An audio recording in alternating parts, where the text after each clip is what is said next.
Chapter 41. Luli.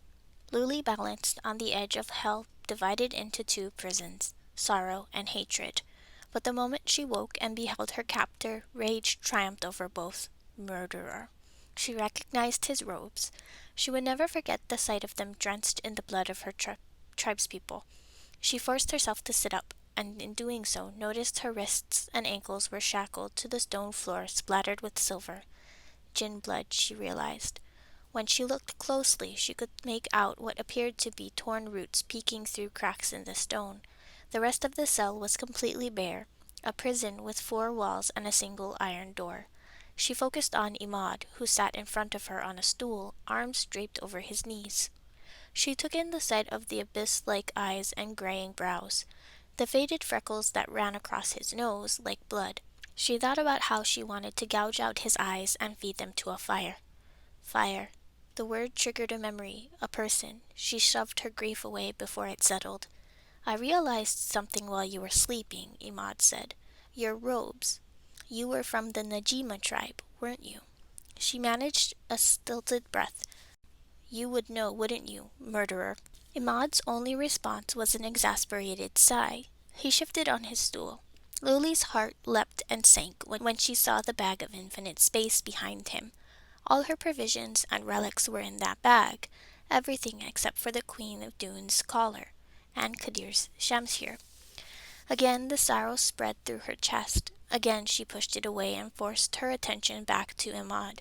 How did you find us? She'd spent all these years thinking her past was behind her, and then this man appeared before her. Imad regarded her thoughtfully. No doubt you've faced ghouls before, so you must know their ability to track magic. He shook his head. I don't know if my ghouls sensed your jinn or your bag of relics, but it doesn't matter. Neither can help you any more. That wasn't the whole story. It couldn't be. She and Kadir had traveled the desert many times without being attacked by ghouls. However, Imad controlled his ghouls. He'd been using them to find something. Her mind strayed to the memory of Prince Mazen kneeling in the sand. She was still too shocked to feel cheated.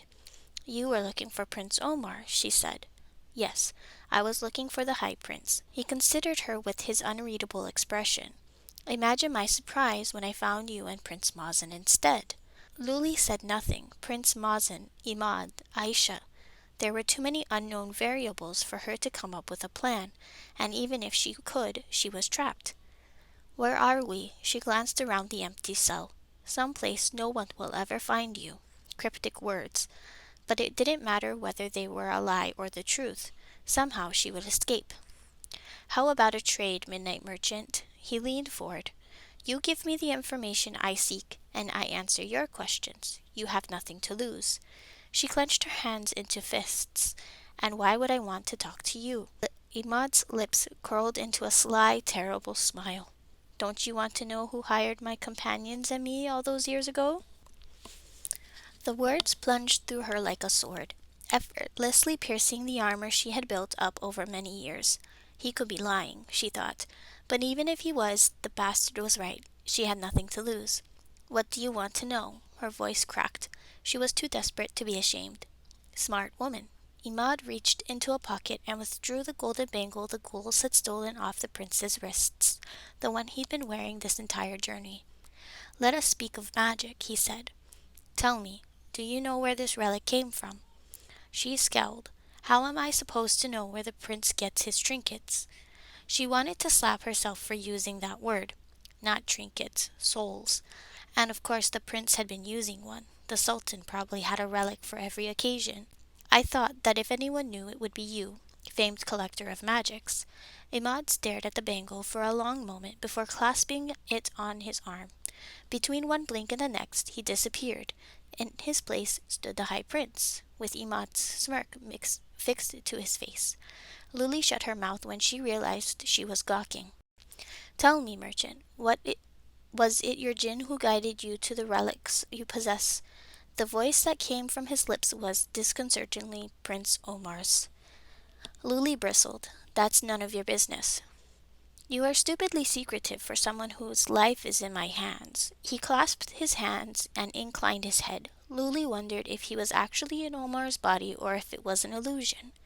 This Jinn of yours, is he the one that burned my companions years ago? The very same. How the hell did you survive? The gods saw fit to make me their messenger, Imad said quietly.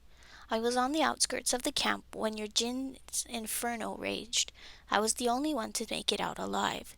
The Najima tribe died, my comrades died, and yet my job was unaccomplished. Luli shuddered at the emptiness in his eyes. Your job?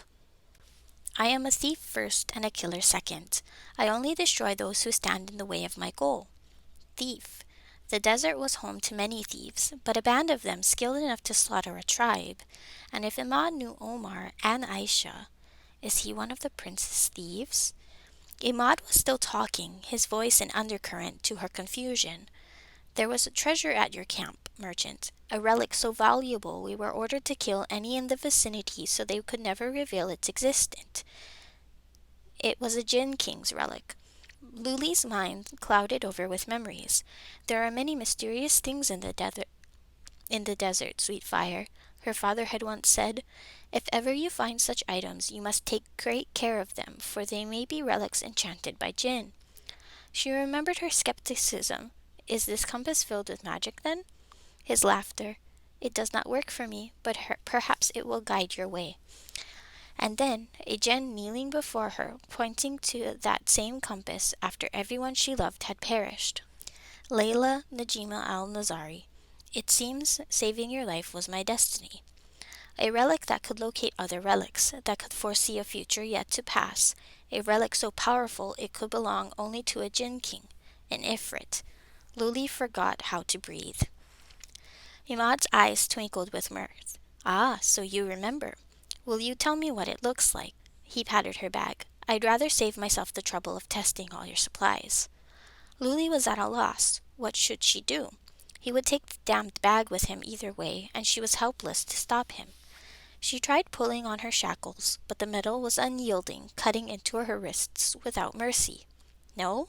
Imad sighed. I'm afraid our conversation is over then. He hefted the bag over his shoulder and walked toward the cell door. Wait. She surged upright. Wait. You promised me answers. Imad paused just long enough to say, I promised you answers for answers, but since you have given me nothing, I will try my luck elsewhere. How dare he? She was no one's prisoner. She was the midnight merchant, Luli Najima al-Nazari, and she would get revenge on this man who had killed her family and Kadir. The weight of his death descended on her in full then, until she was bowed beneath its weight. Body racked with sobs, Kadir wasn't coming for her. No one was. She was stuck in this god-forsaken place in the middle of nowhere, and she had no magic and no blade, and gods. Had she always been so weak, so useless? The last sound she heard before she was trapped in silence was the thief's footsteps echoing through distant, empty halls.